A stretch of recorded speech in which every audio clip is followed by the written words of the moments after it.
Whether you're new to pool and practicing the basics, or a more experienced player performing drills to improve your shot making and positional play, the Drill Partner is perfect for you. Are you All gonna say something? right. Well, welcome back to another episode of Dogging It. And I hope my internet holds up, Mike, because during that introduction, it was kind of choppy. And so I'm in a hotel out here in Baton Rouge. But, excited about this one tonight. I know you're working hard to put it together again. In fact, we just talked in the green room with Jeremy for a while about baseball, of all things. It turns out Yeah, we're all that's why baseball. we were a little bit late. We were exchanging sports stories of from our childhood. Yeah, So, yeah, it was a lot of fun. It's a lot of fun. yeah. Nolan Ryan stories about the uppercuts to Robin Ventura. I've seen a I few of got those in a pool room too. have you? I'm guessing you stayed far away, Red. Just Hey, I grew up knowing in how you Baltimore, are. man. I saw some good pool room fights. You'd have to get the balls off the table. People start wailing pool balls Oh, and I've been there swinging before. sticks. Yeah, It's yeah, for crazy, sure. man. We don't I've play out seen in it. Baltimore. Okay, relax with the weed, buddy. All right. I don't think you've been. I don't think you've been swinging anything. Other than no, even that, no, no. Well, Don't there were count good me out. stories though. I don't There have the were neck good stories. tattoos, but don't count me out, okay? Are you a fighter, Joey? I've been in a few fights. Have you? Yeah. Hey, let's hear the story. Let's hear the Well, story. it's just a different era. Like in my era, that's how you settle some things out on the streets. Nowadays, it's kind of What crazy. is People this? sweat. What is this like 1920s? Put up your dukes, son. What is that? What is that stance? That's all that I needed to hear right there to know whether or not that was a legitimate story. On that note, I'm gonna bring in the judge right here to see if he's buying it. Jeremy, you buying this Joey fighting story? Because I don't know that I'm a buyer here. Good. I mean, odds are at some time or another you had to get in a fight, right? So that's just how it is. And Yeah, yeah. Baltimore, in his defense, one side of town was all right. Yeah, I see the fist there. Don't make me laugh. Uh, but Jack and Jill's, if you ever went into that place in Baltimore, I did a lot of gambling in there, and it made you pay attention. That's for sure. Jeremy, did you ever witness any like serious pool room fights? Uh, yeah. I mean, yeah. I mean, but I was in a lot of pool rooms, a lot of days, right? So, but for as many days and hours as I spent in the pool room, I think overall it's pretty good. But yeah, I've seen a few. Give me the best road story, Jeremy. Give me the best Jeremy Oh, in his younger days on the road. I want to hear the best story you got. The one that's made for the oh, book. oh no, I don't know. Probably the first story I took off out of just to keep it simple. Um, After high school, me and a buddy of mine, Doug Donovan, I started playing pool with when we were juniors in high school, and we always wanted to go on the road, and so we made a plan to go see my grandparents in Florida. And he kept a log, and we both been playing about a year and a half or so, and we both were pretty good athletes, so we both got to where we could play pretty good, even only in a year and a half. And we did well on the way to Florida. Um, and we had a great time at my grandparents. Went over and saw where they blast the shuttle off at, what was that, Cape Canaveral, I think it is, Yeah. and um, we just had a heck of a time. And the mistake we made, just like I said, to keep the story simple, is we stopped at all the same pool rooms on the way back, not realizing how experienced, how much more, how much smarter these people were. We just happened to have the element of surprise a little bit. They just kind of took us for granted, maybe even gave us some money and thinking they were going to be able to beat us later or didn't. So, anyways, they pretty much busted us on the way home. So, but it was still a lot of fun. What Jeez. was the biggest, like, let's say you're through your mid 20s, what was the biggest score while you were on the road? Oh, man, I was pretty lucky. I tell you, probably to tell a funny, quick story. It was before cell phones, and y'all know the guy I'm going to talk about, of course. Me and Gabe Owen was on the road a lot at this time, and so I'm calling him, and we're getting ready to take our summer trip. We go over to South Carolina, the Carolinas, and he had started playing golf, and I'd already played a lot of golf in that area. And then we'd match up at the pool hall, of course. But he's like, yeah, I'm ready. It's like a 7-hour drive to Tulsa, from Houston. So I was like, are you sure? He said, yeah, come on, get me. And we're heading east. So this is like way out of my way. So in a matter of about 48 hours, he fell in love. And when I got there, he wasn't leaving. You know what I mean? I don't think anyone wants to go on the road by themselves, but I took a road trip where it was a 6-figure trip by myself. And that's staying gone about 3 months and still came home with that kind of road trip. So that was a good trip. Really? Just so, Jeremy, at that time, there's no cell phones. People didn't know who you were. You just kind of snuck into rooms and matched up well, or what? No, it was weird, right? I used my middle name, but it was almost in self-defense just because stories about people and how they play loom large, fish stories, right?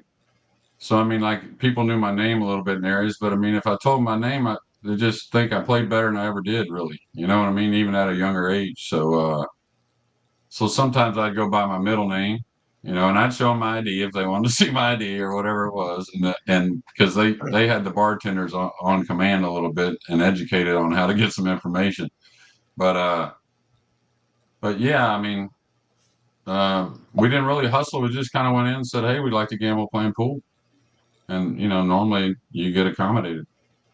No kidding. And and at that point, you were just going off of knowledge of where the different rooms were, or you just find a room because you didn't have internet or anything. How'd you find action? Oh, telephone. You had pagers, and people would stay in communication with each other, and you had people that say, hey, it's people are gambling over here. You got to get over here, and you evaluate where you're at, and if you wanted to make that long drive and go do it, or catch a flight or whatever, and go stay at a place for 2-3 weeks or a month. Who knows? Yeah, were you one of those guys? Because it would always get me. There was a guy, I think, in Tallahassee. He used to gamble quite a bit. And people would kind of go there and wait for a week or 2 weeks. And, I talked to some people who are waiting for the guy, and they're like, oh, yeah, he's playing so and such now. I'm hanging out for a week or so to see if I can get in with him. Did you do that kind of thing? You waited out for like weeks sometimes to get your score?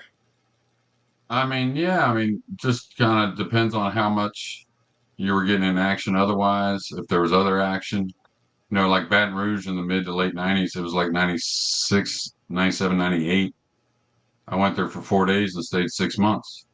So, I went there with I at that time plenty of money at home, thank God. And, for a young man, but I went there with like 1,800, and I went home with like, I don't know, 75,000, stayed 6 months, had a great time, at a time of my life, so you would wait there, but we would play, what Captain's One Pocket is, right? Yeah. You No. rotate partners. So say the three of us play. I play by myself, y'all two play together. Then you play by yourself, next game, me and Joey play together. But we'd play that just during the day for like 200-300 a man, 400 a man. Normally you play that for like 20. You know what I mean? If you're just kicking it, but that's how expensive the action was. Hmm. Yeah. How do you think that served you as you started to play more tournaments, Jeremy? Like all those days and months at a time of being on the road and just staying in the grease. It helped me a lot. That was my form of practicing for a while. Now I got a lot better when I changed in 98 to 99, and I really started practicing on top of it, putting that like 7-8 hours. That's where it really made a huge difference. I jumped a lot of spots in the rankings. Let's see how this translates to current events, Jeremy. Because the other night I was watching Lucas playing. What was it? Jonas, Moritz? I think it was. Oh, Moritz. Yeah. 10 ball. And I remember watching in there, and you made a comment. Can I go back and watch it? How much are you given any weight to or merit to when you see matchups like that? Just between players who, let's say, a player that's on your radar, being a Mosconi Cup captain. Well, it definitely has input. Just them playing, period, and me seeing it. You can't fluke playing well. I mean, not over and over, like rack after rack or stroke after stroke or however you want to dissect it. You can't fluke that. So knowing what's there is huge. And then knowing in comparison to what's there and what they actually bring to the table in those big events, comparing those two, that kind of gives you a little something to, maybe work on first off. And it gives you a bar for kind of each player.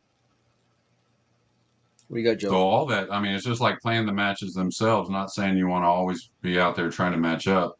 You got to be training and whatnot, but it's just like tournaments themselves. You can't replace those matches. Lucas is definitely the type to win or lose going to, be better for him. Well, he showed a lot of heart in that matchup. I think he was down something like 8-2, 8-1, comes back and wins. Hill playing pretty poised. Did you get a chance to go back and rewatch it at all? I just watched that little bit that I got to watch originally, and I do plan on going to watch it, actually. I know he was down 8-2, I believe it was. Is that right? I Yeah, I think think so. so. Yeah. I got to watch the last few games, and I was pretty impressed that some of the safeties he decided to go ahead and shoot in that last game. It was easy to pull the trigger. Now I wasn't there. I was wondering about that ball in the side pocket. What was it, the Yeah. 3 ball? Yeah. Or no, it was the Yeah. 5 ball. It was the 5 ball getting to the 6. He laid that So, cue ball up pretty good though. oh yeah, and that was a touchy safety. I mean, considering unless the pocket's like Gaffey, it looked like to me that safety was almost as tough, maybe when the nerves are going as the shot was. So Yeah, let's talk about that real quick, Jeremy, because one of the things that covering pool pretty closely over the last few years at the highest levels, looking at the best players, the thing that I've noticed that's really stuck out to me is just how aggressive they are. Shane will roll up on a shot, and I'll say, "Well, you could play safe here," and then boom, he'll bank a ball in, or Jason will cut a ball backwards. It seems like the top players are very aggressive. And talk us through a little bit that decision making at that highest level between, do I play safe or do I take the shot on? well, I mean, safety secondary. You never really. I mean, that's the one thing about the top player. They're never approaching the table um, leaning towards the safety. Now they might recognize the shot. It's almost like seeing something you can't forget it. You're going to think safety if that's what the shot is. But I mean, that's pretty much all sports, Joey. I mean, um, just what it is, really. I mean, they're going to think aggressively, and they understand the percentages and their gut instinct. Sometimes, that's the thing about pool. It's not all cut and dry. You can set up the same shot, and I've had different emotions or feelings about it at different times. Whether I'm playing an alternate break format where I break next, you know what I mean, and I'm right on the border. I probably want to go aggressive in that spot if I'm right on the fence on whether to play safe or not. So there's a few things you evaluate, but the better players, they kind of go with their gut, and aggressive is normally the gut instinct for the best players. I think it's a lot of them. I see it's risk reward, but you also see maturity in some of these guys. I mean, you brought up Jason. I remember watching him when he was a lot younger, and he was just pure fire every time. And I felt like as he's gotten older, his decision making's gotten better. Where if the lockup safe is there, he knows he's going to have a good chance of getting an even better opportunity than what he's maybe just settling on with a low percentage. You know, Yeah, but I mean, you got to consider if that's another thing that will happen in the future is, figuring out if safeties really work percentage wise at the beginning of the rack compared to the middle of the rack or towards the end of the rack. I mean, the beginning of the rack, there's a lot of obstacles out there, and it's hard to keep the better players from making contact on the object ball. So just, mathematically, I got to believe the safety percentage goes way down early in the rack. That's why you see a lot of rollouts that are going to lead to soft safeties where the kick's going to be hittable, but that's where the guy's got to roll out. He can't roll out to a run out shot, right? You can't do that. That's kind You of the got to roll out. opposite. That's the opposite of the way I would think of it, though. I would think earlier in the rack when there's more balls on the table, you get more cover, and you have a better chance of maybe hooking your opponent. No. You think it's the Yeah, you opposite? maybe that, but that's so much slimmer than the return. You know what I mean? Like it's so much slimmer than the return. Just a matter of thinking about after hitting it. I mean, they hit the ball so well. How often I play Ephraim Reyes I mean, a lot of players, I just know I'm not getting ball in hand very much, you know? Yeah. So that also makes you think, well, let me make sure I get the safety anyways, instead of going for the devastating safety that may lead towards an open shot. Does that make Well, sense? yeah, but how about a good example recently? How about the shot that Raga hit, where he tried to play the ball off the other ball into the side? You remember that shot? And then Yeah. our buddy Mark White caught a video of Carlo Beato saying, "If I played safe, I'd just do this," and he rolled the cue ball right up on the back of that Take it ball, safe. like a perfect safe. And I'm Yeah. thinking, like, what was the right shot there? You know, I could go either way Well, on it. yeah, but also I didn't see Carlos' shot, but I'm suspecting he knocked that ball up to the end rail, off the side rail, and just rolled forward, right? And a Well, little that's bit a bare inside, yeah. ball safety up the table. There's not another ball on that end of the table at all. And he's having to kick downward. So, I mean, that percentage lays high. But I mean, early in the rack, when there's balls all over, very hard to keep the good players off the hit on the ball. The better players. I mean, usually, anyways, the jump cue, kick, whatever. So you would have played safe on that or no? No, I would have shot at it. Okay, you just would have made it. I would have just lost concern with was it the 7 that he was playing Yep. it off of? Yep. I mean, that's where I would have said, okay, it's an open table. There's only the 8 and 9. Pretty hard luck to not come away with something right here. So, We talked a lot the other day about the U.S. Mosconi, prospects that you're looking at, and just kind of your mindset going into this year. I'm curious, have you given thought about the European side and maybe some things that you kind of, would hope might roll out on their side? Because they had David win that big one. Now he's in contention. Kachi had the injury, so maybe he's out of contention. Are you thinking anything about the European side, or you're totally focused on the U.S.? well, I'm totally focused on the U.S. I've definitely thought about the Europeans. I've talked to my wife and, a couple close friends, and I just kind of labeled it's an interesting situation in comparison to the last few years. Um, it could come down all kinds of ways, which makes it even more interesting. But I think overall it's a good thing for the European side, to be honest with you. I don't think it's bad at all. What in what regard, Jeremy? Well, I think there's some players that are playing well enough to be on that team, and if they happen to sneak out one player that's normally there, and get replaced, maybe it's just. But you also know what that animal is in the Mosconi Cup. Let's say a guy who is completely, wet behind the ears, snaps off the U.S. Open. Let's say he's sitting in that, let's say in that 20,000 range right now, give or take. So that'll bump him up to what is it, like 60,000 for first or 50? So that'll Well, bump. yeah. So that'll bump him right around 70. Bosch is one, right? That Like, comes to like name. one of the good Polish players, let's say, like Wojciech Well, or there's a somebody like that. bunch, yeah. That's what I was thinking about. Yeah. I say Bosch also because he's always played well there overall. He hadn't had a semifinal, but he's been 32-16, I believe, right there at Harris. Well, without giving like too much bulletin board material, I mean, how would you be feeling if let's say a guy just kind of snuck in at at the 9th hour and picked up that automatic and complete rookie? Is that going to affect what your game plan is as the USA coach? Maybe there on the premises or a little few days before, but as far as team selection, no. I'm Yeah. gonna feel like, Yeah. Oh, you mean you're that's going to the need him a little bit? You want to get in his head?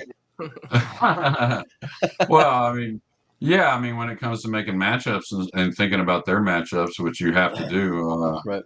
but as far as assembling what is the best team and the team that I think will play the best there at Alexander Pally, I don't think that'll really change according to what happens on the European side. So last year we had the U.S. crowd. They were great behind the United States. It was an amazing electric atmosphere. See the little thing right there on the back? My wife put up. I see it. There you go. There you go. Yeah. So this year we're expecting a lot different, right? A lot more hostility towards the team. What does that factor in for you in terms of like some of the younger players that might be in consideration? Do you have to consider that and the fact that they're going to have 2,000 fans against them in the arena? Or Yeah, I mean, yeah, you got to consider it, but I mean, we got a lot of events still left, and we've had a lot of events that have been having some crowds, whether they've been in the mix on the table or just there to experience, what was in Spain, what was in Germany. And then really all the crowds have been great, but a few have stood out. So you felt that energy, I think, which helps. I mean, makes you want to be in it. So yeah, I mean that's a little something to think of. But again, the only thing you can work on there is a little bit settling mentally, but then technique. You got to rely on some physical things that you just beat in and until you're good and you're ready to go.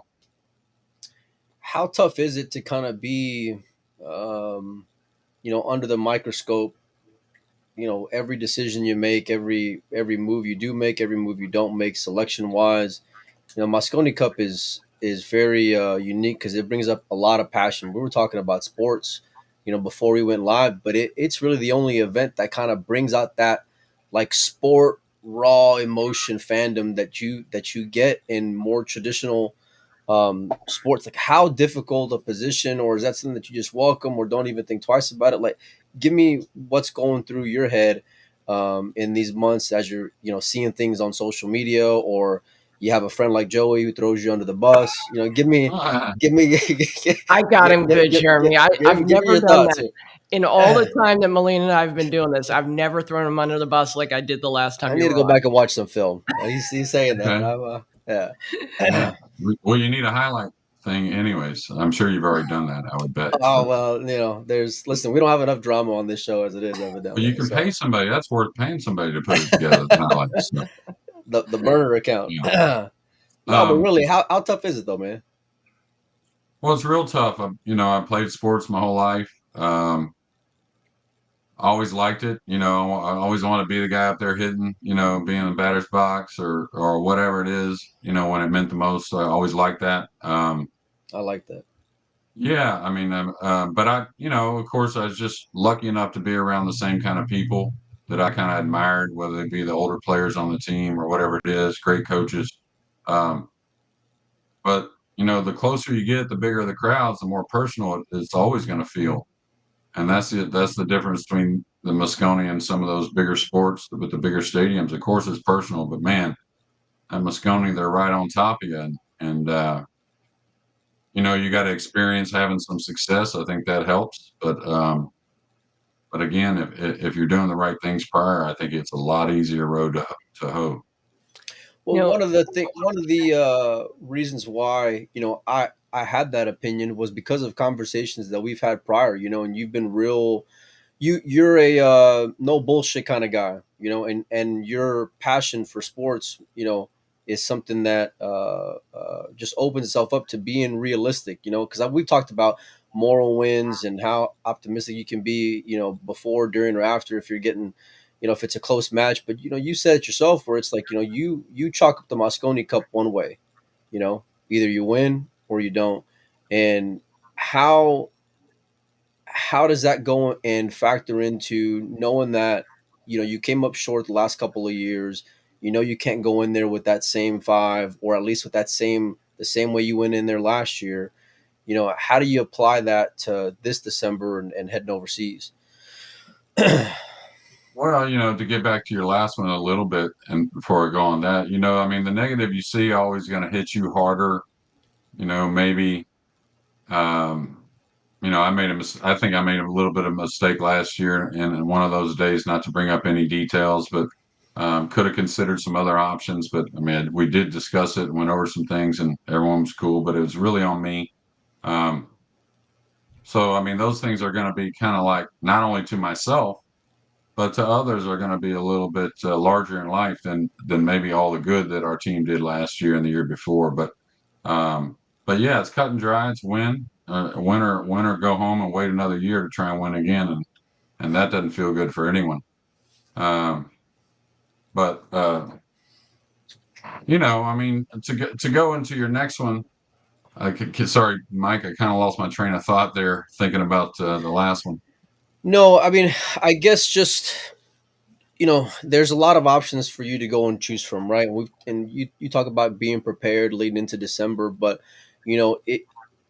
don't think Earl's going to be a part of that team. And for my matter, I feel like he was a big issue last year. You know, not just from whether it's decision making or coming up short on the table. You know, I was there watching that guy in the background. I'm there sitting there watching him fold his arms. I'm there sitting there watching Sky, who's got the best demeanor in pool, kind of just get dragged down with that dude's negative energy, you know?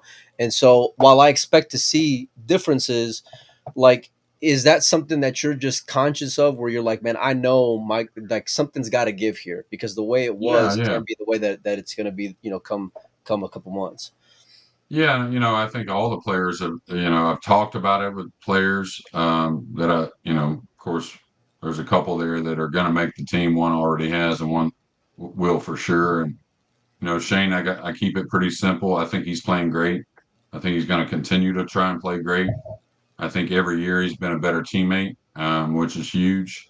So, I mean, like I said, I don't have to stress it a whole lot with him. I know he's having a little time off right now before he really gets going again. But, Skyler's all about winning. He's putting in a lot more time, a lot more quality time with hitting balls and really just one direction. I mean, he's got a lot of tournaments to play in, but, man, that kid wants to win in December. So, and it's going to be the same for all of them, no matter who it is. And one thing we try to express at times during the Texas Open and just, little talks here and there and little expressions that, like if you're not prepared, you're letting a lot of people down. Kind of like we want to win, no matter who you are. And, I don't really think about people beyond the team. I'm not trying to sound selfish, but I'm talking about a lot of players that are dependent on all five.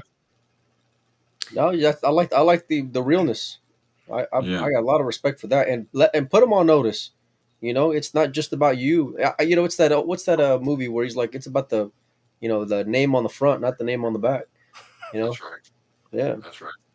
Jeremy, one thing about our sport that I really love is that normal people can, normal fans of the game can rub elbows with you at a tournament, right? They're right there next to you. And I'm curious, after last year, after the Mosconi, were there people who came up to you and, just kind of said things about some of your choices? Like, is that something that you really relive every time you're in a pool room where people are kind of critiquing what you did? Or are they like, hey, good try, we almost did it? What's the conversation been like in the pool room? I mean, like I said before, I mean, it's easy to weigh the negatives more because you're kind of like, how the heck can you say that to another human? You know what I mean, kind of thing. But so, I need an example of this. well, no, I mean, I'm not saying, but I mean, I'll tell you, the cleaning the cue ball when I played. Now that one, whoo. Now of course, that was on me. That was my own brain fart. But Yeah. the different directions they've come from to bring that subject up. And it's funny to me because it's so obvious. They'll come up with something else, and they're just waiting to ask you about the time foul. So Yeah. that one I laugh off a little bit. We never did ask you about that. We did want to set up the shot and have you shoot it, but we never specifically mentioned the foul. Yeah, that's all good. Oh no, we have. I'm pretty sure we have. If we And didn't, you told us if we set it didn't, up we that should. week. You told us you Yeah, would right. do it, and you rolled out, and you left us. Yeah, in Vegas, I remember. Yeah, Yeah. but you got to do it on a super slick, like brand new, like slick Yeah. table to really get the effect. But So anyways, you mean like the U.S. Open table? Is that what you mean? Oh, Mike will be there. yeah, that one would work. You know, That one would work for sure. Yeah, Hey, Man, get that make it on a happen. reel. That thing would get 1 million views. Jeremy Jones set up that exact same shot. Melina, Yeah, you right. get a little film, and we see. Look, if I'm Yeah, gonna there get you go. kicked out of the U.S. Open, it's gonna be for that. You know, doing some shenanigans on the TV table with Double J at the U.S. Open. Yeah. Well, to get back to what Joey was asking, I've had, of course, a million messages and you get too involved with some of them, like anybody does, and um, not so much really replying that much to the negative. A few of them have gotten kind of nasty, personal, and I had to say, hey, I got to let you go and bye bye forever. But but but just kind of reading too many of them at times because you get involved with it. But overall, I've been pretty good, I think. And again, overall, it's been way more positive than it has been negative. Um, the American fans are like no other. Let's talk about those American fans because there's been quite a bit of chatter for another guy who represents that hoodie you got on in Team Q Tech. You know, Federer being here in the States for as long as he has been. Obviously, he's on the European rankings, but give us your opinion on that chatter of he ought to be playing for the red, white, and blue. Well, I mean, Otto's strong, I think. Um, I really haven't. I think I said it once. Is he playing for Europe or is he playing for no one? I didn't really think America was an option for this year. Um, Without knowing better, I never really talked to Federer about it. Talked to Federer about a lot of things, but never really about that too much. I figure that's kind of his thing, and he's doing it how he wants to do it. Whether that be he has to go the European route for however long, and then maybe he changes. I don't know. Just But pick I'm them, prepared. Jeremy. Just pick them. Well, I'd Make love match to. room. I wouldn't. Yeah, yeah. Give me that option. I'll draw straws for him. Whatever you want to do. I don't Well, care. But it's an interesting debate though that I think needs to be talked about. Like people in the chat are mentioning Roberto Gomez, and there's a number of players that, with the US being a melting pot, players come here, get residency, some of them get citizenship. We have a great player in Phoenix, Jovan Bustamante, and I believe he might be a citizen now. So he's like a 770 Fargo. I mean, the guy can play. So that's an interesting kind of debate to have, like who is eligible.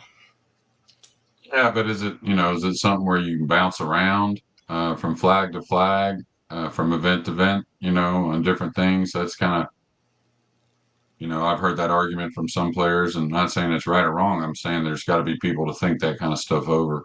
So, um, but yeah, I don't know. We'll talk to Emily about it. Yeah, right. Well, I'm just kind of prepared as, right now I got to prepare him as somebody's going to be on Team Europe, and not saying it's really making any decisions on mine. Just, just kind of say, the other players probably feel the same, any of the candidates for Team USA. You've watched a lot of top pool players from all across the world. What is different about Federer than the others? Federer's brain is real good. His will to win is way up there, of course. I think he can still get better, to be honest with you, where it just looks even easier. I think his work, um, his work really helps him out a lot, which is awesome to have. But I think, I think you're going to see him get better, to be honest with you. So, I think he knows he's got to get better. I think the real players can see. I don't know, like you said, aggressive. Why? Because they can do it, Joey. There's a difference where the game's heading. And the thing happens in sports when the conditions get tougher and the players actually start to get used to it, the swing has to be better, if that makes any sense. Are you alluding to the table changes with the matchroom events, the pockets getting tighter and the break format? Absolutely. The cloth not set up like ice. You know what I mean? The break box much tougher. You have to engage the brain more. Once you start to get used to that, it's like a couple years ago, if you watched during the pandemic, they had to move the PGA Tour schedule all around. So these guys weren't following 70 to 75 degrees around like they're used to. They were following 95 degrees around for about 2 months to 100. Once they got used to it, the scores got lower because your adrenaline gets going, you get heated up. Once you get used to the temperature change a little bit, you actually become a better player. The ball flies a little better as well, which helps those guys. And it's the same thing with the pool players. There's a lot of argument, I would say, about pocket size and what's the ideal pocket size. And do you lose some of the nuance of the game when you tighten the pockets up so tight where you can't cheat a pocket or you can't use a certain route with the cue ball since the pocket's so tight? What's your general thought about the table tightness? Well, as long as they're, not gaffy or phony. All the tighter pocket does for the most part is kind of show you where you hit it kind of close, but you really didn't stroke it too well. That's kind of what it shows you. Like if you watch really the better players, they don't always hit the pocket perfect, but the ball goes in quite a bit. And it's not really speed, it's just something in the stroke. So that creates a little bit bigger margin for error. I think it's a beautiful thing. I think you're just seeing way more game. You're still seeing the better players and the guys at the end running out. So what more do you want? It makes for an exciting rack, where things used to be automatic. And I was watching a little bit of the China Open, and it just reminded me of the days of pool that I wasn't a fan of. Rotation is not that fun when you're playing on big pockets and you get that wing ball flying in, at a extremely high clip. It just makes me appreciate the format that we're in now in modern rotation, and how I feel like it can be settled, for a little bit more longevity, because it makes for an exciting game. I remember seeing, and I want to say it was like a shot by Billy in a tournament not too long ago, or maybe in the last year, where it was a side pocket shot that you just think is automatic, and nothing is ever automatic, because you got to make sure you stay down and you deliver that ball the way that you want it to be. Well, Absolutely. some of the most exciting Right. games we've seen have been dry breaks, where they get into a tactical battle for the first, 3 or 4 shots, and it goes back and forth. And then we see like some amazing play to lead to a run out. And so that's something that we didn't get before, when the wing ball's flying in and people are just running racks. Sure, it's great to see somebody's talent, but now I think we're seeing the full breadth of their talent. Would you agree with that, Jeremy? No, absolutely. And it's making the guys that are tier two down better players. They're getting more time at the table. They're seeing more about the game. Um, just the entire package is better for sure. I mean, if you're watching and then as great as Filler is, that he could still miss that ball. You know what I mean? That's exciting. And they still have to work the cue ball. Um, but the difference before that I really see, and just the players, if you just watch them, not really the balls go in, but there for a while with the one on the spot, it was almost like two great players when they played. They were just kind of like, let's just gamble for it. If you get the rolls and the shots have to break and you don't have to roll out, you win. Where now I see them just pulling on each end of the rope, just tugging as hard as they can for every ball and every game. And that, I mean, that's what's going to make pool where I think it wants to go, anyways. No, I agree. There's got to the dynamic is changed now in pool. Someone in the chat brings up your rack with David. That's one of the most epic racks of pool in Moscone history. You know, just seeing two guys, I shouldn't have dance brought at that up. bad time. A little sensitive subject here. No, it's just getting that Yeah, time of the year. yeah, yeah. What needs to happen in the United States to kind of simulate that environment? Do we need pool? Because you look at the pool rooms that are out there, and it's basically, you can have a room that the players love and that might be good for training, or you can have a room that makes money, and there's not much room in between, right? So you're seeing more rooms go to bar boxes, more rooms go to more of like the club, bar room style, and have leagues and things like that. But what do we need to do so that we can create the proper training environment for players in the United States? Well, I mean, I think there's a lot of people there. I mean, some of those automated rooms, I think, have some, possibilities where, people that affiliated, but we need more people that teach. I think that's a starter. Anyone that wants to teach is going to want to figure out a way to teach. So that'll always help. I mean, we always need to connect more, myself as well, connect more with the juniors. Um, and we're going to need some help along the lines. It's going to have to be something more along, not a huge financial gain. Most of those automated rooms have started off. I think the one in Iowa in Des Moines started off. He was a diamond dealer and really wanted somewhere to store some tables and figured this would be a good idea. Now it's been going 8 years or something like that.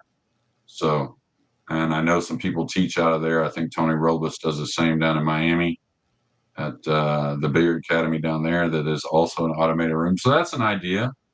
Can But you I think, explain that, Jeremy? I'm not familiar with the automated room. What do you mean by that? well, you're just a member, and it's there's no attendance or anything. Oh, A okay. few of them have attendance a couple days a week, but mostly it's 24/7. You can go play. Um, you pay your monthly. They have vending machines, whatnot. You're responsible. They have cameras. They have everything to where you just have your card to go in. So pretty convenient. Yeah. The last time whenever we had you on a few days ago, you brought up some players that were on the radar, and I just want to ask you again, just for those who maybe are tuning in now who didn't get to watch the last episode, but how what are the guys who are left to be selected from? How deep of a pool is it without getting, too specific? Um, within the number that's trying to make the team that I reached out to is 9 or 10. Um, some that were before I reached out to and I've showed a few results lately, and then some, of course, more continual talk, and some have been more of late. But yeah, about 9 or 10 players. And then, I mean, don't get me wrong, that doesn't mean that there isn't a possibility of more. I mean, that's the great thing about sports. You just, if you witness something that just isn't a fooler of some sort, it's hard to ignore. What Like you if got, a Joe? U.S. player wins the U.S. Open and they're not in that 9 or 10, they're in. Well, they make the points anyways, I They'll think. they'll be in an Oh, automatic. well, Yeah, right. yeah, Yeah. yeah. So yes, Yeah, they're at in. least, at least top Breaking 3. news on the Dogging It Yeah. podcast. Go win that one and then win the Vietnam too. There you go. Yeah, no, you'll get in. I think where's Shane stand at right now on Yeah, points? where does someone need to Why finish do you to think I'm not automatically? playing? Why do you think I'm not playing, Joey, in the U.S. Yeah. Open? You never might get hot. You might get hot and have to. I don't want to do that. You know, Jeremy, I have to tell you that you've hinted at it before, but the way you played that year that you filled in when Earl was sick or Earl tested positive or whatever, I mean, a lot of people think that you give us a decent chance. Is there a possibility of that? I don't think any possibility. I mean, it'd have to be something crazy again, and maybe I'll prepare for crazy because it's the Moscone Cup. You never know, right? But no, I don't see that happening at all. So But you'll be Why not? ready. It's not Call gonna your own happen, but number. you'll be ready Why just not? in case. yeah, I mean, I was watching some Moscone stuff. Why not? Well, why not? Because it's these guys' time, and there's enough of them playing well enough to win. Definitely with only having to pick 5. So um, I watched some of those matches the other night just because I was watching some matches, and you know how YouTube is; it pulls up something right behind. I was like, oh, let me watch this. I made a lot of balls, but I was all over the place with the cue ball. It was But you kind had of a like little 8 fortunate. hours of preparation, didn't you? Yeah, something like that. But yeah, but it was kind of all over the place. I kept watching and I was thinking to myself, I used to be on the road and I'd see a guy like this, I'd know he couldn't hold up, So that's what I felt like. But Get out of here. You made us proud. No oh doubt. no, it was great. And I'm glad they went in for however long it was. Yeah. Sorry, I'm over here sweating the end of this Jets and Get out of Bills the game. football game. We got Jeremy Jones here. What's your problem? I'm a sports fan, man. I'm a It sports can't fan be also. competitive. Is it competitive? It's Is the game? they were down 13-3 at half. They've scored 10 unanswered. It's 13-13 now, and they got a fumble on the last offensive possession for the Bills. So And there goes all our viewers. I Thanks, think they Melina. Great just job. converted All a right. fourth and 1 also with 2:39 left. So we got action, boys. That we Oh, there do. you go. All right, Jeremy. Let's talk about the topic that's been on a lot of people's minds over the last few weeks. I don't know whether it was The Texas Open? the No, I'm just, well, just of a little course, the Texas reminder. Open. Just a little reminder, though, we didn't give the One Pocket enough kudos and everyone involved at the Texas Open last All right. time. All for right, how about that? all the good work. Let's do that then before we get into the main course. Let's talk some One Pocket because All right, that settles me a little more before the main. Tony snaps it off. He's had a lot of history of running pretty deep in that event. He's obviously coming off a pretty lopsided loss to Federer in a recent gambling match. Where does the tournament Tony stack up versus the overall One Pocket Tony in the bigger picture of the game of One Pocket? Well, I mean, I think for what the Texas Open usually gets, we missed a few players that were normally there, but we had some others that normally weren't, which was nice. He played one of the greatest ever and beat him in what I heard was an awesome final. I unfortunately had some prior commitments. I couldn't do the final. Hopefully, Full Action TV will let me watch it one day. But but I heard it was great. I heard it was a lot of drama, and he dusted me off in the first round. Tony did, and didn't really slow down.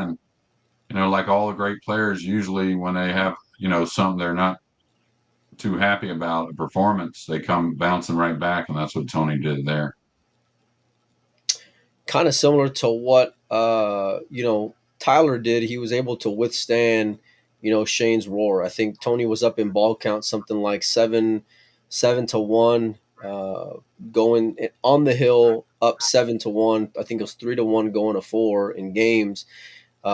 Kicks a ball that looked to be wired, it hangs up, and then Shane not only wins that game but goes on to win the next one, and then forces the hill. But it's different for Tony. I feel like when he's playing on bigger equipment, his style, his aggressive style, and how good he banks the ball just really opens it up for him to be, really wide open with anybody on the planet. I feel like, but it's tougher when you're facing, a kid who's in his early 20s and Federer, who also does everything else on planet Earth when it comes to pool table really, really well. Tony's a great competitor, and I was happy to see him win. But where do you think that he ranks right now, knowing how well Shane's been playing in one pocket and their history as of the last, 6+ months? Federer, Alex, of course. Where would you put Tony amongst those four? Well, I mean, I think you got to put Tony, like you said, on that equipment with what was a little bit newer felt. It wasn't brand new, but it was a little newer, and the pockets were 4.5. Also, I always told or said that Tony would be great. His kind of technique and stroke, I thought would always be good for the TV table, like the Mosconi. To be fair, just it sets up well for that. But he's in the mix with that. I think Tony can still get better. Just kind of getting the mind right a little bit better, staying focused, because he can win on the tight tables too. He's won at Buffalo's. Yeah, of course. Yeah. I mean, he's won in the bigger atmospheres as well, like this past one at the Derby, right?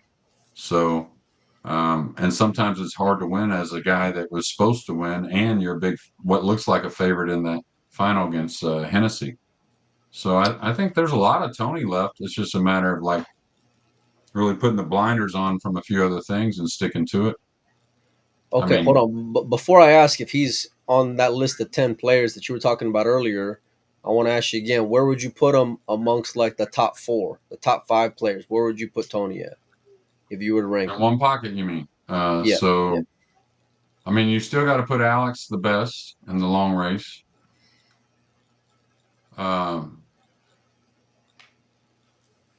I really think Shane's a favorite to beat Federer at the moment. That's my opinion. So Shane shared that opinion as well recently. If he stays engaged, he's played a lot more of it now, and he's staying engaged at it. But if he stays engaged in it, I think he's a little favorite over Federer at the moment. Now that could change tomorrow. Who knows? Knowing Federer, but I put Federer and Tony at 3, 3A, 3B, however you want to mix it. So. Just because Shane can win on the Alex, Shane, and then Federer and Tony, kind of right there. Yeah, I think so. I mean, Tony's been beat a couple times by Shane, and if they come to any like playing every day kind of thing, I think Shane will just kind of wear him out a little bit, to be honest with you, and just get better and better. Maybe it's the abundance of rotation tournaments. Does it seem like some of the one pocket actions kind of dried up? It seems to me like a year and a half ago, we were seeing like Scott Frost out playing, Chip playing, a lot of players playing one pocket out there. It seems like it's kind of dried up a little bit. We do have Tony matched up with SVB, and then Tony and Federer, but it seems like there hasn't been as many one pocket matches lately. Would you agree with that? Yeah, there's a lot more tournaments. You look at even the smaller ones. I don't know how much money Federer made when he couldn't travel over. It was quite a bit of money in a year and a half time, whatever it was. But those tournaments have all got more money in them.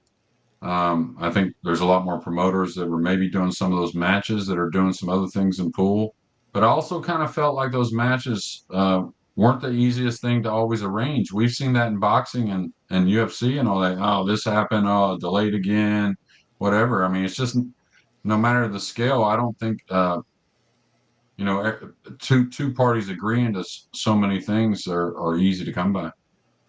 You mean pool players can be difficult? Is that what you're saying? Well, that's just people. Breaking news. Yeah, that's, Yeah. Well, I mean, first off, a lot of them are involving a guy having to lay 2-1. That's not an easy proposition. So Yeah. Who won Buffalo's this year? Evan, right? How do you rate Evan's game in one pocket? well, he was my pick for Buffalo's before it started. I Really? got lucky there. Yeah, I got lucky there. Didn't win a quarter on it, but I got lucky to pick it. But he's another one. When he stays engaged, he's just about as good as any of them, really.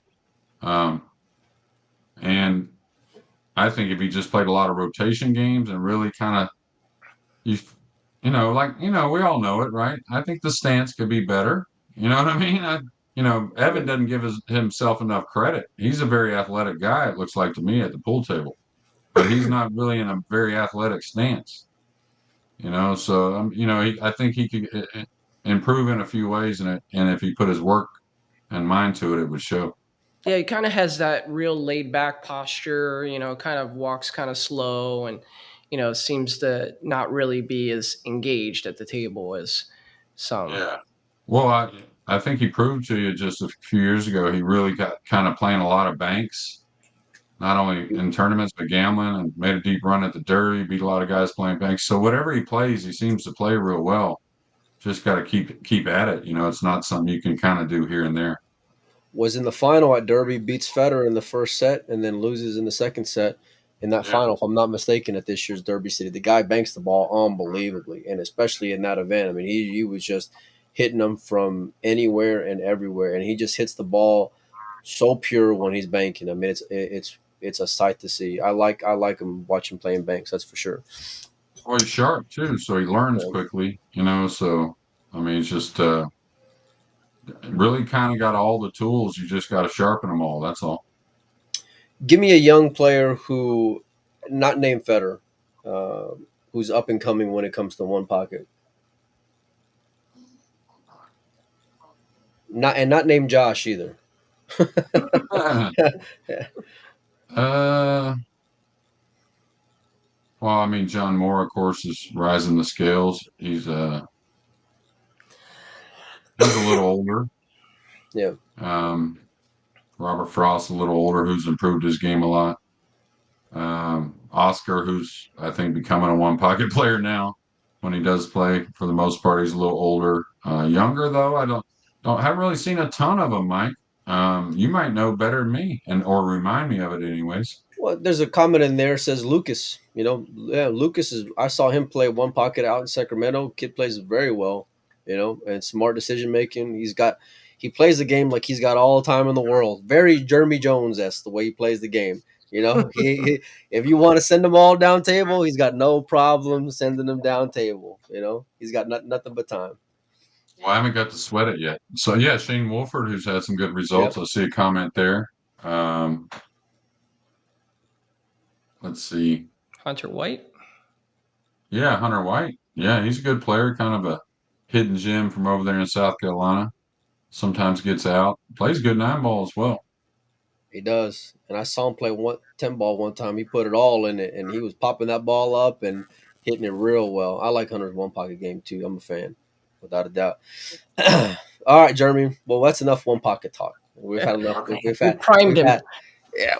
had enough one-pocket talk. Let's talk the events over the last couple of weeks. So, as I'm sure you're aware, we've had the WPA on a couple of times and certain members thereof, whether it was EPBF, Shane Tyree, Vice President of the WPA, Aishan Singh, the President of the WPA. You're very intertwined in these things, not only from being a former player, but you were also part of that core group of players out in Vegas a couple of years ago who were wanting to get a union together to kind of help everyone have more of a say as these promoters starting putting on more events. I just want to get your take on how things have been kind of, before we get more in the past, just more your thoughts on how everything's gone over the last couple of weeks and what your opinion on it is. There's a lot of different things that people have made opinions about, whether it be the long running kind of, reputation that kind of goes around. A lot of the public, they're not really rubbing shoulders with the WPA people so much, or even the BCA, the head guys so much. They're rubbing shoulders more with the players, and whether that be players that talk to other players, or however you know people, and so a lot of them have the players more on, on their side, and that's pretty normal, I think. But it's a sticky situation, and really, the main thing you feel is you just don't know what people's agendas are. What do you mean? Well, I mean, like, I don't know, when you talk about the assembly, right, that's going to happen in Qatar, I believe it is, right?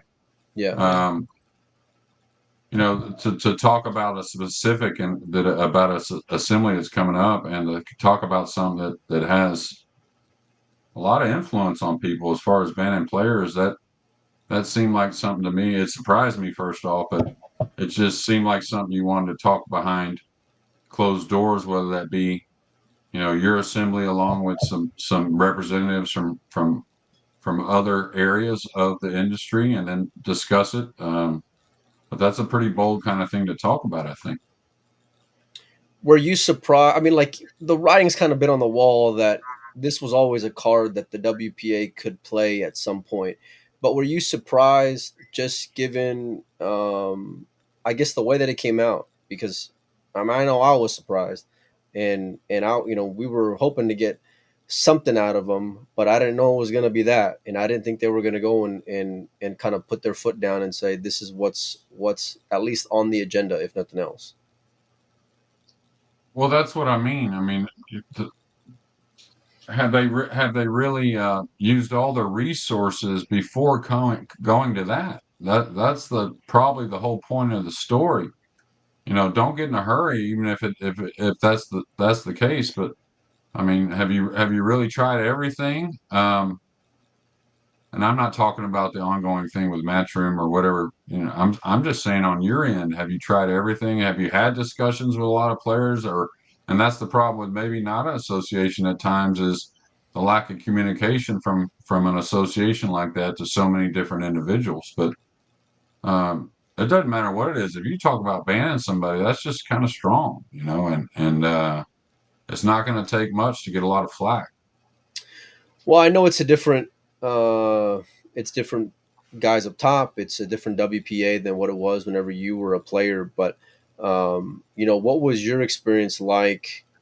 Being a professional pool player, and were they someone that you can turn to as kind of like an ally, or how were they kind of in your corner, if at all, as a player?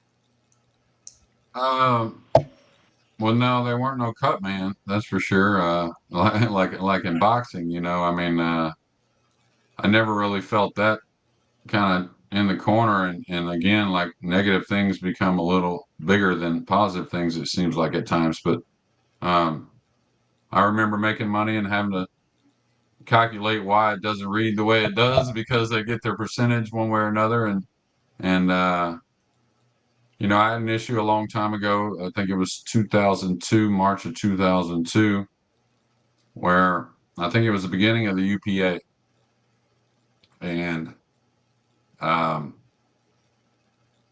I was in Dubai.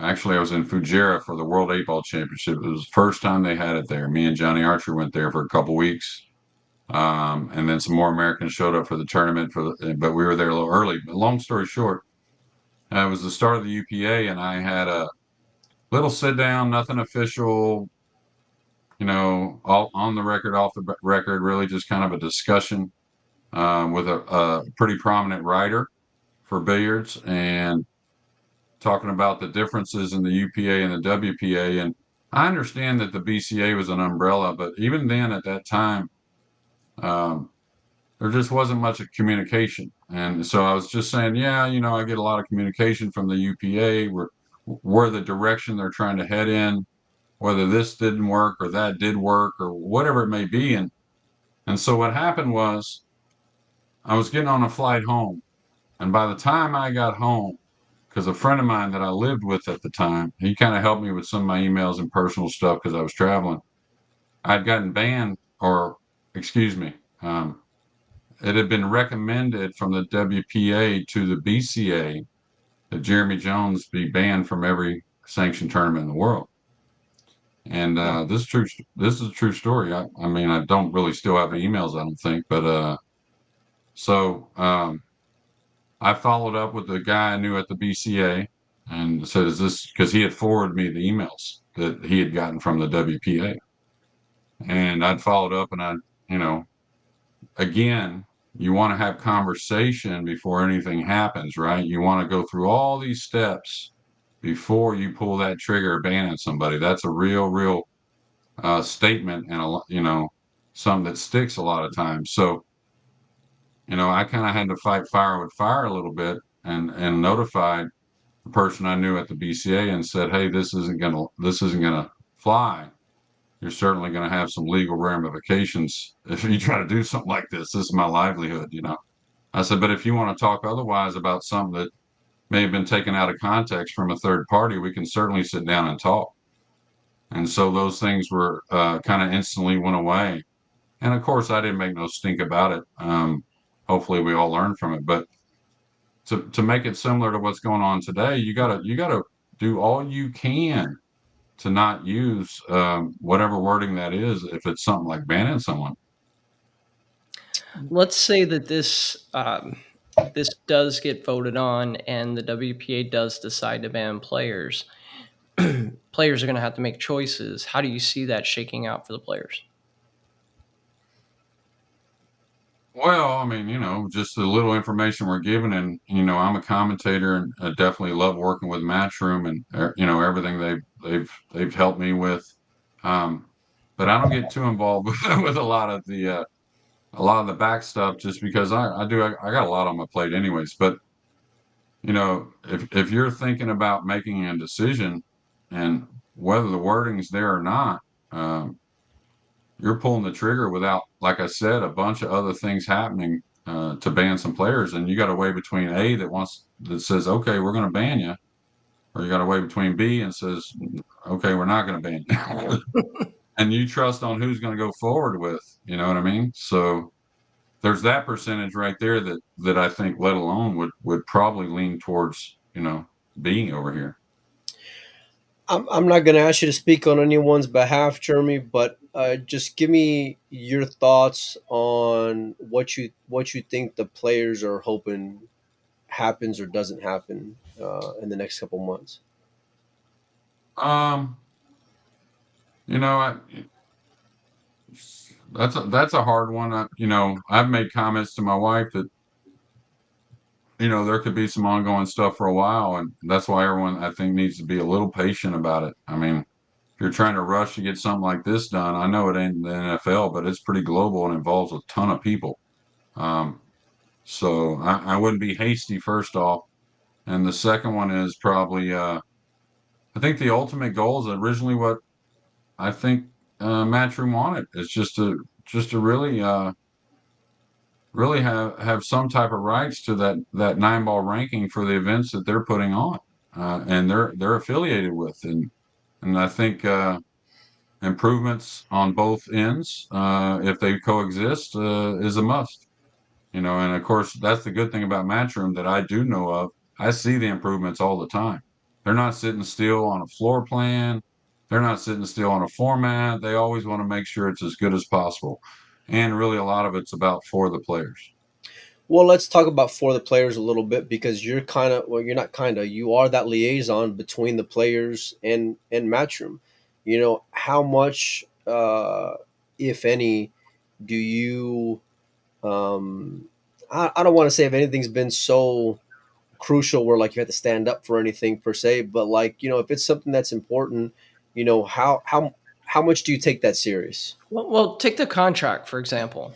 So that's one of the things the WPA went to. They pointed to the Matchroom contract that it mentioned that they'd have the ability to kind of restrict players from playing in other 9-ball events. And when I asked Carl Boys that, he said, "We're pool players. We don't read contracts," but it's in there. And even though Matchroom's not enforcing it now, they could at some point. So is that kind of your role to kind of take a look at that and say, on the players' behalf, kind of speak for them, or thoughts? Yeah, I mean, contract's personal a little bit, but certainly, yeah. I mean, got to be realistic with any wording. Um, Wouldn't doubt it came from another contract that they probably viewed at some time or another. But again, you know, if you looked at the both of them, right? I think any of the players with the Matchroom probably never quivered once. The ones that did read it or not, and I hate to say it, but to no surprise on the other end with the WPA. Now, the surprise of how this is going down is the big surprise to me. Again, not going through a bunch of steps before the very, very last thing or an option is to ban a player. And that's just like, you know, Yeah. Yeah, No, and the reason I bring up that contract, Jeremy, is kind of what we saw with the WPBA and April Larson and what happened when she, I think it might have been the Texas Open or, one of those events. They didn't allow her to play on the WPBA because it wasn't a WPBA event that she played in. And even though Matchroom's not doing that now, the concern that I think a lot of people would have is, will players be restricted from playing in other 9-ball events if they don't fall under the Matchroom umbrella in the future? And I think that's a legitimate concern. yeah, of course it is. And as things grow more, I mean, there's going to be even more concerns. But yeah, that's a concern for sure. But I don't, you know, I just don't feel that Matchroom's trying to go that route, really. I don't feel like global supremacy of the pool world is, that'd be about 500 weeks a year, I think, to really do something like that. And that's why you see it. Even the biggest sports are pretty, separated when it comes globally. reputation means a lot in life, and not just in the pole world journey, but just in your in day to day. If you didn't believe in the direction that they're going in, would Matchroom be who you'd want to? I guess would they be who you're associated with? If that makes sense. Uh, Say it again. No, So I wouldn't if, be. if, I if wouldn't be. No, I wouldn't be working for them if I've quit a yeah, few that's what I other mean. jobs. I quit a few other jobs. There were nice jobs because of the same question, with a different answer. So, Yeah. um, yeah, no, like I said, the work ethic. I don't get into the office things and how they run their everyday office. Of course, I'm there at the events, but the work ethic is awesome. Always trying to improve.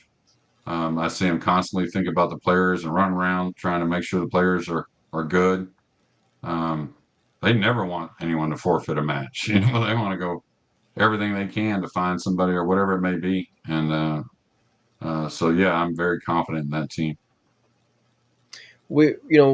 This all started just from just wanting to get more vocal talk because of things that I've been hearing over the years from players. And at the end of the day, hopefully things turn positive. Because it's not necessarily I don't. It got into what came across as more of a witch hunt, but you know, for me, they kind of brought that upon themselves with public decisions that they made. But hopefully that these things don't kind of hopefully it doesn't go down the way that they made it seem through the last interview. I'll put it like that. So Well, just like I just said, Mike, I mean, just think about it, how big this sport is. And I don't believe Matchroom, it would just take a team and a time that I don't think anyone wants to do fully with this sport. It's so global. And, the WPA is trying to have a lot of that globally, right? And yeah, if you're gonna do that, if you're gonna want to do that, you better really be performing. You better really be showing some real good results to have that. Because if you just look around the world in sports, they have the Japanese Baseball League, and there's influence from others, and of course things get connected. But um, you better to get it all from the entire world. You better really be hitting them well. Yeah, I think Mike and I come from the angle of always thinking what's best for the player, and so that's why I asked the question about the Matchroom contract. But they're not holding people to that. The WPA is potentially going to ban players. So, from our standpoint, I think, it was kind of a hot button issue. Mike, it was a real hot button issue for Melina. But for me, I was upset about it too, because we want to see players get every opportunity to make a living and thrive. And we see now the most full calendar we've ever seen really. And that's not just Matchroom events, it's Predator events, it's Sure, yeah. all kinds of stuff out there. And players, in my opinion, should have the opportunity to go where they want and play in what events they want. We shouldn't be restricting that. Well, we shouldn't be restricting it, but I think eventually one day there's some systems out there that don't restrict that, but do have you to a certain commitment. If you have a 20-week tournament schedule, that or let's say are bigger events, and let's just say they're Matchroom, to where Matchroom, you're a seed and you're trying to get in these events, that events, you might have a commitment of 14 events or something like that. You know what I mean? Yeah. They do the same on the PGA Tour with so many, and it's makes it easier to schedule, makes it just makes for better overall. Agreed. Is this the best that the pool's been in the last 30 years as far as just the frequency and global scaling of the sport? Well, yeah, if you look at the whole thing when it comes to, the level of play, the broadness of that level of play, um, so many tournaments. I think there's a lot of destinations out there that are just itching to get involved that could bring a lot of, even more quality or maybe more constant quality. Um, but yeah, I mean, the Camel Pro Billiard Series was an awesome series to play in because they really had a team and they really treated the players well and were trying to build things and look towards the future. So you always got that feeling. That's what I get with the World Nine Ball Tour. Um, but yeah, I mean, the state of pool right now, even though there's some crossroads, they're very meaningful crossroads for a good reason. Joe, you got anything else, buddy? Jeremy, you've been on with us for an hour and 10 minutes, plus the 10 minutes my we God. talked about Nolan Ryan and Cal Ripken Jr. before this started, and plus the other night when you gave us an hour that night. So it's awesome having you come on the show and talk with us about these topics, some fun and easy to talk about, and some a little more challenging and delicate. And so we just really appreciate you. Wish you continued success this coming season where it's time to start getting down in the nitty gritty and making some of those final picks. Let's go USA. Yeah, I appreciate y'all's time. It flew by for me, so I really enjoyed it, and I always love you too. I was thinking maybe Pinoza would be there, but maybe that would have messed us all up. Who knows? Mike goes to bed by like 3 p.m., so there's no way he would have made it. Yeah. I know he retired, semi-retired over there in Wisconsin. So, Yeah. but yeah, I mean, the Moscone Cup for anybody out there, it's going to be awesome, of course, but it'll take care of itself. We just need some good results, and that starts this Wednesday right there in New York. So Wednesday night, Thursday actually is when play starts. So Make sure and loosen up the chicken wing, Jeremy, because we're gonna get you on a table out there in Atlantic City, buddy. We appreciate you. Okay, all right. And there will be some filming. You can guarantee that. So Okay, we appreciate okay. your time. Yeah, absolutely. No, it's Yeah, thanks, guys. It's our pleasure. We will see you soon. Let's see here. We're gonna hang out for just a few more minutes, me and Joey, Jeremy, but we'll let you go and we appreciate your time, my man. Yeah, absolutely. USA. There you go. Jeremy Jones, everybody. Well, Joey, that was pretty good, man. Yeah. I mean, so much to cover there. You get into Moscone. I thought we weren't going to talk about Moscone because we talked about it so much on the last show. Yeah. But I think we even got into some more depth with that topic. And then we get into the one pocket discussion, which was great. Talk about certain players out there and their strengths and weaknesses. And then finally wrap it up with the whole controversy with the WPA, which frankly, I'm a little tired of talking about. I just want to wait till October, see what happens, and then talk about it. But it is important to hear Jeremy's voice on that. Yeah, I feel like it's all about guys who are relevant to the conversation, and Jeremy comes at it from a lot of different perspectives for me. But more importantly, I feel like he's a straight shooter. Carl was a bit rough at times, bringing up 10 ball stuff and other things that I was just kind of like, how do we get here? But listen, I love the conversations for better or worse, but at the end of the day, like you said, we're here for the players and we love the game more importantly, so Hopefully this is all just kind of like a blip in the radar, and no matter what happens, we're all going to be pumped for December, and we're all going to be pumped for the U.S. Open. There's a lot of other events coming up, including the Predator event. I think like in a week from now, if I'm not mistaken. So we got some other things that we're working on over the next couple of days. I'm trying to think. So I'm going to try to get on a gentleman who works with Alpha Coin, and is part of that ownership group. So he's also got his pulse on the Asian pool scene that we're going to try to bring on over the next, maybe by tomorrow, or no, because Wednesday we got our U.S. Open draft show, right, Joe? Yes. So Yes. Oh, and by the way, if you guys haven't checked out our Patreon, go ahead and do that. It's patreon.com/dogging it. We're really going to be throwing a lot of exclusive content up. We have some really awesome ideas coming up on there. So check us out. You can support us for $5 a month. Really helps Molina. He's heading out to the U.S. Open, get us out to more events and give you guys more coverage, more footage, and just helps us out. So we appreciate the support. We're going to be doing a lot more in that group. So we're trying to figure out a way to still bring you guys all the content that we bring you, but then also make that exclusive content just for the supporters. So keep that in mind going forward. Yep, reached out to FSR today, reigning U.S. Open champion, hoping to hear from him in the next few days. I don't think I told you that, Joe, but yeah. No, you didn't. And there's also, so he was he's just coming back from China, heading back to Spain, even though he was supposed to head to the U.S., but I don't want to give too much away. But we'll hopefully have him on or have some conversation with him over the next couple of days. I'm expecting some interesting stuff over the next couple of weeks, because you see all the posts from the European players heading over here. They're going to be hitting up the local tournaments. They're going to be, getting in, a little bit of action. The ones that gamble, it'll be kind of cool. Pro Billiard Series coming up. Jason's event's coming up. I think at the same time, if I'm not mistaken.